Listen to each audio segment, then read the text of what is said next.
नमस्कार. खरं तर आजचा हा व्हिडिओ बनवतो ना तो खूप काहीसा वेगळा असणार आहे. कारण का आता बघाल ना मागचे जे व्हिडिओज बनवतोय म्हणजे आपला रिझल्ट जो आहे तो 16 तारखेला डिक्लेअर झालाय आणि अजून सुद्धा आपली जी कॅप रजिस्ट्रेशन आणि डॉक्युमेंट व्हेरिफिकेशनची प्रोसेस आहे ती स्टार्टच नाही झाली. मग मागच्या व्हिडिओपासून मी हेच कव्हर करतोय की कॅप राऊंड्स कधीपासून स्टार्ट होणार आहे, कॅप राऊंड्स म्हणजे काय, त्याचे रूल्स काय, ऑप्शन फॉर्म काय असतो, डॉक्युमेंट व्हेरिफिकेशन काय असतो, तुमची रँक काय असणार आहे. ही इतके व्हिडिओज बनवलेत आणि ती कॅपची जी प्रोसेस आहे ती अजून पुढंच होत नाहीये. मग आता ती वेळ नाहीये की हे व्हिडिओज पुन्हा ते सगळे ते रिपीट करण्यात. आता जशी ती स्टेजेस स्टार्ट होईल मी त्यावेळी याबद्दल नक्की व्हिडिओ बनवेल. मग आजचा हा व्हिडिओ का खास ठरतो, एक म्हणजे तुमचं फर्स्ट इयर कधी स्टार्ट होतं, फर्स्ट इयरचं अकॅडमिक्स कसं असतं, तुमचं CGPA, तुम्हाला कोडिंग कसं करायचं आहे याबद्दल सांगणं खूप गरजेचं आहे. कारण का ज्यावेळी बघतो ना विद्यार्थ्यांशी, खरंच विद्यार्थी डिमोटिवेट झालेत. कारण का आता जो उरलेला फ्री टाइम आहे जवळजवळ आता 1 ते 1.5 महिना तुमच्या हातात आहे. मग या वेळेमध्ये आपल्याला काय करता येईल, फर्स्ट इयरमध्ये कोणते सब्जेक्ट्स आहेत या रिलेटेड जेवढी काही माहिती वगैरे आहे त्याचसोबत फर्स्ट इयरची जर्नी तुमची कशी असणार आहे याबद्दल मी आजच्या या व्हिडिओमध्ये सांगतो. खरं तर पहिली गोष्ट म्हणजे काय, जोपर्यंत तुमचं हे ऍडमिशन कन्फर्म होत नाही तोपर्यंत पालकांच्या मनामध्ये सतत एक भीती असणार की कॉलेज कुठे मिळते. आणि मला सुद्धा माहिती आहे तुम्ही most of the students college research, त्यानंतर तुमची ब्रँच, कोणती कॉलेजेस तुमच्या कट ऑफला मॅच होतात, पालक सुद्धा प्रोव्हिजनल ऍडमिशन्स, वेगवेगळ्या कॉलेजचे डोनेशन्स, या सगळ्या गोष्टींच्या मागे लागले. मग आता आपला फोकस जो आहे तो ऍडमिशन वरती करणं खूप गरजेचं आहे. परंतु आपल्याला दिवसामध्ये कितीतरी फ्री टाइम मिळतोय, मग त्याच फ्री टाइमचा आपण काय यूज केला पाहिजे हे आजच्या व्हिडिओमध्ये सांगेल. आता पहिला डाऊट म्हणजे काय, तुमचं फर्स्ट इयर इंजिनिअरिंग कधी स्टार्ट होणार आहे. अजून CETची प्रोसेस स्टार्टच नाही झाली आहे. त्यामुळे या प्रोसेसला नाही म्हटलं तरी 1 ते 1.5 महिना इतका वेळ लागतो. त्यामुळे तुम्ही अजून करून चला की तुमचं जे फर्स्ट इयर इंजिनिअरिंग आहे ते यावर्षी 15 ऑगस्ट नंतरच तुमचं स्टार्ट होणार आहे. कारण का पूर्ण जुलै महिना तुमचा कॅप राऊंड प्रोसेसमध्येच जाणार आहे. आता दुसरा डाऊट म्हणजे काय, फर्स्ट इयर इंजिनिअरिंगचं अकॅडमिक्स कसं असतं. आता फर्स्ट इयर इंजिनिअरिंगमध्ये ज्यावेळी जाता प्रत्येक म्हणजे आता जसं आपल्याला 11-12 होतं तशी सिस्टीम नाही. आता तुम्हाला 2 सेमिस्टर असणार प्रत्येक वर्षाला. आता फर्स्ट इयर इंजिनिअरिंगमध्ये पहिली 2 सेमिस्टर असतं. फर्स्ट सेमिस्टरला आता त्यामध्ये सुद्धा युनिव्हर्सिटीनुसार तुमचा सिलेबस डिक्लेअर करतो. आता जी कॉलेजेस ऑटोनॉमस आहेत किंवा प्रायव्हेट ऑटोनॉमस आहेत त्यांच्यामध्ये त्यांचा स्वतःचा सेल्फ डिक्लेअर्ड सिलेबस असतो. हा सिलेबस वेगळा असतो. आणि जी कॉलेजेस युनिव्हर्सिटीशी जोडलेली आहेत अशा कॉलेजेसमध्ये युनिव्हर्सिटी डिक्लेअर्ड सिलेबस होतो. आता जी पुण्याच्या SPPU सावित्रीबाई फुले पुणे युनिव्हर्सिटी आहे तिनं या वर्षीपासून आपला जो पॅटर्न आहे तो बदललाय. म्हणजे दर 5 वर्षांनी सिलेबस चेंज होतो. आता गेल्या वर्षी ज्यावेळी मी आता PICT मध्ये शिकतोय तर PICT मध्ये असताना 2019चा पॅटर्न होता जो आमच्यासाठी होता BE 2019 पॅटर्न बोलतात त्याला. आता या वर्षीपासून 2024चा नवीन पॅटर्न लागू झालाय. अजून तो सिलेबस डिक्लेअर नाही. ज्यावेळी तो सिलेबस डिक्लेअर होईल त्यावेळी मी तुम्हाला सांगेन. आता मी फर्स्ट इयर मध्ये ज्यावेळी होतो त्यावेळी आमच्या वेळी कोणकोणते सब्जेक्ट होते 2019 पॅटर्न मध्ये. आता सेम 1 ला जे होते ते सब्जेक्ट कुठले होते, मॅथमॅटिक्स 1 असतो, मॅथमॅटिक्सचा सब्जेक्ट असतो, सिस्टम्स इन मेकॅनिकल इंजिनिअरिंग होता, इंजिनिअरिंग मेकॅनिक्स होता, बेसिक इलेक्ट्रिकल इंजिनिअरिंग होता आणि होता तो इंजिनिअरिंग फिजिक्स. हे काही सब्जेक्ट्स होते सेम 1 ला. सेम 2 ला म्हणजे फर्स्ट इयरच्या सेकंड सेमला कोणकोणते होते, इंजिनिअरिंग ग्राफिक्स होता, त्याच्यानंतर प्रोग्रामिंग लँग्वेज एक होती, पायथन होती. मोस्टली पुणे युनिव्हर्सिटीमध्ये जर असाल ना तर तुमच्यासाठी पायथन लँग्वेज असते, मुंबई युनिव्हर्सिटी C लँग्वेज असते. त्याच्यानंतर सब्जेक्ट कुठला होता तर बेसिक इलेक्ट्रॉनिक्स इंजिनिअरिंग होता, इंजिनिअरिंग केमिस्ट्री होता आणि सगळ्यात इम्पॉर्टंट मॅथमॅटिक्स 2 म्हणजे इंजिनिअरिंग मॅथमॅटिक्स 2. अशी ही 2 सेमिस्टर्स असतात. मग हे सब्जेक्ट्स खरंच डिफिकल्ट आहेत का की ह्याच्या क्लासेस लावायची गरज आहे? क्लासेस लावायची काहीच गरज नाही. तुम्हाला एक सांगू का, इंजिनिअरिंग काहीच डिफिकल्ट नाही. प्रत्येक चॅप्टरचे म्हणजे आपल्याला प्रत्येक आता जर तुम्ही सब्जेक्ट उचलला तर इंजिनिअरिंग मॅथमॅटिक्स 1 M1 बोलतात. M1 मध्ये 6 चॅप्टर्स असतात. 6 चॅप्टर तुम्हाला पूर्ण हे सेमिस्टर बनवून सेमिस्टरमध्ये ते कव्हर करायचे असतात.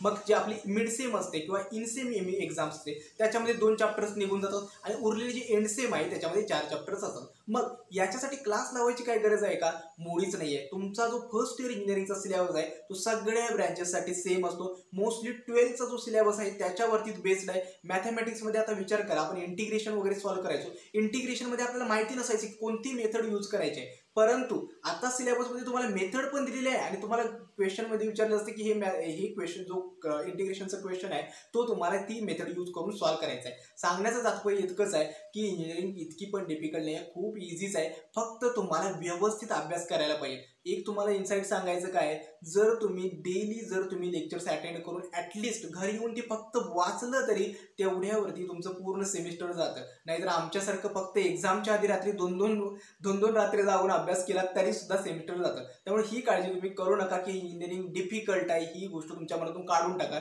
फक्त युनिव्हर्सिटीचं म्हणजे जे आम्ही फॉलो करतोय ते सांगतो. युनिव्हर्सिटीचे गेल्या 2 वर्षाचे लास्ट 2 इयर्सचे जरी पेपर केले तरी तुमचा 80+ जास्त पेपर त्यामधूनच आलेला असतो, वेगळं काहीच येत नाही. हे होतं फर्स्ट इयर इंजिनिअरिंगचं गायडन्स. आता फर्स्ट इयर सेशन पासून तुम्हाला कोडिंग कसं केलं पाहिजे. मोस्टली विद्यार्थ्यांना CSIT मध्ये जायचं आहे. मग आता या रिकाम्या वेळेत तुम्ही काय करा, एक प्रोग्रामिंग लँग्वेज शिकणं स्टार्ट करा. ठीक आहे. मग प्रोग्रामिंग लँग्वेज म्हणजे काय, तर कोडिंगचं बेसिक आहे की एखादी प्रोग्रामिंग लँग्वेज ज्यावेळी आपण आता म्हणजेच काय, आता आपण ज्यावेळी CSIT मध्ये जातो थोडक्यात आपण कम्प्युटरशी सतत इंटरॅक्ट करत होतो. मग आपण प्रोग्राम बनवू शकतो. प्रोग्राम म्हणजे एखादं टास्क आपल्याला कॉम्प्युटरकडून करून घ्यायचं आहे, मग त्याच्यासाठी आपण प्रोग्राम राईट करतो. मग त्याच्यासाठी एक प्रोग्रामिंग लँग्वेज शिकणं म्हणजे गरजेचं आहे. आता वेगवेगळे लँग्वेज असतात, C आहे, C++ आहे, पायथन आहे, जावा आहे, या वेगवेगळ्या लँग्वेज आहेत. मग तुम्ही कुठली लँग्वेज शिकू शकता. एक तर तुम्ही C पासून लँग्वेज स्टार्ट करू शकता किंवा C++ पासून स्टार्ट केलं तरी चालेल. मी रिकमेंड करेल C केलं तरीही चालेल. मग आता तुम्ही कोडिंग लँग्वेज आत्तापासून जर शिकलं तर काय होईल, फर्स्ट इयरमध्ये जाण्याआधी तुमची कोडिंग लँग्वेजचे थोडं बेसिक तुम्हाला आयडिया आली असेल आणि नंतर एकदा तुमचं फर्स्ट इयर स्टार्ट झालं की तुम्ही त्याच्यावरती कमांड मिळवायला स्टार्ट करा. कारण का, फर्स्ट इयर इंजिनिअरिंगमध्ये तुम्हाला काय करायचं आहे, एक कोणतीही कोडिंग लँग्वेज परफेक्ट करायची आहे आणि दुसरं वेगवेगळे डोमेन्स असतात ते एक्सप्लोर करावे लागतात. मग आता कोडिंग लँग्वेज शिकायची म्हटलं क्लासेस लावायची गरज आहे का, मुळीच नाही आहे. गेली 3 वर्ष म्हणजे मी थोडक्यात सांगतो, मी PICT कॉलेजचा IT ब्रँचचा स्टुडंट आहे. आता 4th इयरला आहे. मी आता सांगतो की मागचे 3 वर्ष एकही क्लास वगैरे केलेला नाही किंवा कुठे क्लास लावायची गरज नाही. यूट्यूबवरती सगळ्यात बेस्ट जो कंटेंट आहे तो यूट्यूबवरती अवेलेबल आहे. वेगवेगळे कोडिंग चॅनल्स आहेत. उदाहरणार्थ कोड विथ हॅरी नावाचं यूट्यूब चॅनल आहे, अपना कॉलेज आहे, टेलिस्को नावाचं यूट्यूब चॅनल आहे, कुणाल खुशवा नावाचं यूट्यूब चॅनल आहे. हे जे काही युट्यूबर्स आहेत त्यांनी बेस्ट कंटेंट जी प्रोग्रामिंग लँग्वेज शिकवलेले आहेत, सोबत नोट्स पण तुम्हाला प्रोव्हाइड केलेत. त्यामुळे कुठेही क्लासेस लावायचे कोडिंगसाठी काहीच गरज नाही आहे. कारण का, हे ज्या शिक्षकांनी शिकवलेलं आहे किंवा ही जी चॅनल्स सांगितली तुम्ही नक्की रेकमेंड करा. बेस्ट कोडिंग कोर्सेस आणि त्यांनी प्लेलिस्टच बनवून ठेवल्या. जर तुम्ही कोड विथ हॅरीमध्ये जाल तर C लँग्वेजसाठी त्यांनी एक पूर्ण 70 ते 80 व्हिडिओची प्लेलिस्टच बनवून ठेवली, ज्याने बेसिक पासून ते ॲडव्हान्स पर्यंत पूर्ण कन्सेप्ट त्यांनी कव्हर केले.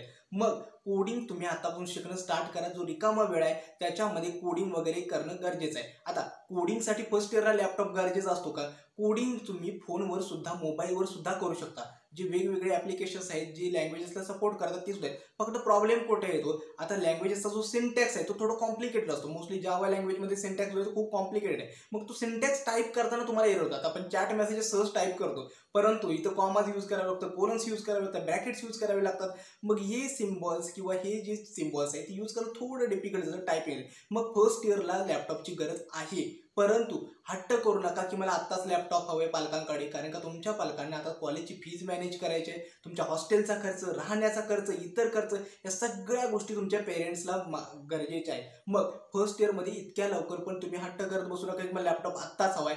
या गोष्टी ज्यावेळी सगळ्या क्लिअर होतील, एकदा तुमचं ॲडमिशन कन्फर्म झालं त्यानुसार तुमचं बजेट बघून या सगळे लॅपटॉप तुम्ही बघा. आणि असं नाही की लॅपटॉप घेतला म्हणजे फर्स्ट इयरला एकदम स्मार्ट कोडिंग करतो. मला अजूनही आठवतं फर्स्ट इयरमध्ये माझ्याकडे सुद्धा लॅपटॉप होता. मी कॉलेजच्या कॉम्प्युटर्स वरती बसून मी ते कोडिंग लँग्वेजेस वगैरे शिकले आहेत. मग हे जे रिसोर्सेस आहेत ते युटिलाइज करायला शिका. हे होता दुसरा पॉईंट. आता तिसरा आणि इम्पॉर्टंट पॉईंट काय, फर्स्ट इयर इंजिनिअरिंगमध्ये सगळ्यात इम्पॉर्टंट गोष्ट आहे तुमच्या स्किल्सवरती तुम्ही डेव्हलप करणं स्टार्ट करा. आणि दुसरा आहे तुमचा CGPA मेंटेन. CGPA यासाठी हे नंतर आम्हाला रिअलाइज होतं की ज्यावेळी आपण मोस्टली काय करतो, स्किल्सच्या मागे लागतो, कोडिंग स्किल्स वगैरे वगैरे, परंतु CGPA देखील तितकाच मॅटर करतो. आता मी 4th इयरमध्ये सांगतो, मोस्ट ऑफ दी कंपनी ज्यावेळी कॉलेजला व्हिजिट करतात पहिला क्रायटेरिया काय असतो की आम्हाला 7.5+ ज्यांचा CGPA आहे त्याच विद्यार्थ्यांना तुम्ही पुढच्या राऊंडसाठी अप्लाय करा. म्हणजे टेक्निकल राऊंड्स वगैरे असतील यांच्यासाठी अप्लाय किंवा कोडिंग राऊंडसाठी तुम्ही इलिजिबल करतात. म्हणून CGPA फर्स्ट इयरपासून चांगला मेंटेन ठेवायची जबाबदारी तुमची आहे. कारण का फर्स्ट इयर इंजिनिअरिंगमध्ये सिलेबस थोडा अवघड असतो. सेकंड इयरपासून आपले प्रॅक्टिकल्स चालू होतात आणि जे कोरचे सब्जेक्ट्स असतात ते स्टार्ट होतात. त्यामुळे फर्स्ट इयर इंजिनिअरिंगमध्ये आपला 12th सिलेबस बेस्ड असल्यामुळे 12th सिलेबसवरती CGPA स्कोर करणं खूप इझी आहे. आता तर तुम्ही बघा मोस्टली मला अजूनही आठवते फर्स्ट इयरची मुलं 10+10 आउट ऑफ 10 CGPA वगैरे मेंटेन करतात. त्यामुळे CGPA वरती पहिलं फोकस करायचं आहे. दुसरं असणार आहे तुमची स्किल्सवरती. स्किल्स ही सांगतोय की आता 4th इयरला सगळ्यात इम्पॉर्टंट गोष्ट काय आहे आपली, तर तुमच्या हातात एक चांगलं आणि बेस्ट पॅकेजचे प्लेसमेंट तुमच्या हातात असणार. ॲट द एंड ही आपण इंजिनिअरिंग करतो, ही जी कॉलेजची फीज या सगळ्या गोष्टी ज्या करतोय ना, ती एक चांगली प्लेसमेंट आपल्या हातात यावीसाठी.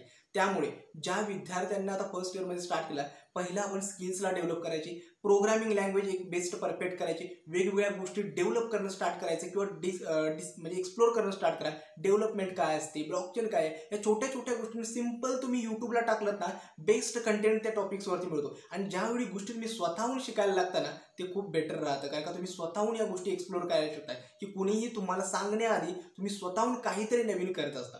सेकंड, आता एक सांगायचं आहे की फर्स्ट इयरमध्ये गेल्यानंतर आता मला अजूनही आठवते की तुम्ही फक्त आणि फक्त कॉलेजवर डिपेंड राहू नका. हे माझं प्रामाणिक मत आहे. कारण का मी गेल्या 3-4 वर्षांच्या इंजिनिअरिंगमध्ये हे शिकलोय की पहिलं म्हणजे काय, कॉलेज तुम्हाला जॉब देईल याची गॅरंटी नाही आहे. ठीक आहे. दुसरं, तुमचे स्किल्स कितीही असले आणि समजा त्या कॉलेजमध्ये ऑन कॅम्पस हायरिंगच होत नसेल तर तुम्हाला ऑफ कॅम्पससाठी ट्राय करावं होतं, ते थोडं हेक्टिक असू शकतं. त्यामुळे पूर्णतः तुमच्या कॉलेजवर, तुमच्या स्किल्सवर आणि तुमच्या कंपनीवर डिटरमाइंड राहू नका. स्वतःच्या स्किल्सचा यूज करून काही ना काहीतरी वेगळं करायचा प्रयत्न करा. हे मी आता ज्यावेळी आपली फर्स्ट इयर स्टार्ट होईल ना त्यावेळी या गोष्टी अजून सांगेल. आय होप आजचा हा व्हिडिओ तुम्हाला समजला असेल. आणखीन एक अपडेट द्यायचा आहे, ज्यांना कुणाला पर्सनल काउन्सिलिंग बॅचमध्ये एनरोल करायचं आहे, डिस्क्रिप्शन बॉक्समध्ये लिंक देतोय, नक्की जॉईन व्हा. कारण तर पर्सनल काउन्सिलिंगबद्दल सांगायचं झालं, एक म्हणजे तुमचं ॲडमिशन कन्फर्म होईपर्यंत तुम्हाला डाऊट सपोर्ट मिळतो. कॉल्सवर, व्हॉट्सअपवर तुम्ही आम्हाला विचारू शकता. सेकंड आहे तुमची पर्सनल कॉलेज लिस्ट, तुमचं पर्सेंटाईल, कॅटेगरी, कॉलेज ब्रँच कुठे हवं आहे त्यानुसार एक पर्सनल कॉलेजची जी लिस्ट आहे ती आम्ही तुम्हाला प्रोव्हाइड करतो. थर्ड असतात ते लाईव्ह सेशन्स, इंजिनिअरिंगचे फॉर्म्स कसे भरायचे, डॉक्युमेंट व्हेरिफिकेशनपासून ऑप्शन फॉर्म फिलिंगपासून कॉलेज कसं कन्फर्म करायचं आहे तिथपर्यंत तुम्हाला लाईव्ह सेशन्समध्ये गाईड केलं जातं की तुमच्या हातून कोणतेही मिस्टेक्स होणार नाहीत. त्यानंतर शेवटी जे स्पॉट ॲडमिशन्स असतात आणि इन्स्टिट्यूट लेवल सीट्स असतात याबद्दल सुद्धा तुम्हाला गाईड केले जातात. आय होप तुम्हाला काउन्सिलिंगचे फीचर्स समजले असतील. त्यामुळे ज्या कुणाला पर्सनल काउन्सिलिंग बॅचमध्ये जॉईन व्हायचं आहे, डिस्क्रिप्शन बॉक्समध्ये लिंक देतोय, नक्की जॉईन व्हा. आता तुमच्या पर्सेंटाईलला एक बेस्ट कॉलेज द्यायची जबाबदारी मात्र आमची असेल. त्यामुळे ज्यांना एनरोल करायचं आहे नक्की एनरोल करा. खरं तर आजचा हा व्हिडिओ होता तो फर्स्ट इयरबद्दल थोडक्यात तुम्हाला माहिती देणं, कोडिंग काय असतं, सिलेबस काय या रिगार्डिंग होता. आय होप तुम्हाला व्हिडिओ आवडला असेल. आजचा हा व्हिडिओ मी येथेच थांबवतो. धन्यवाद.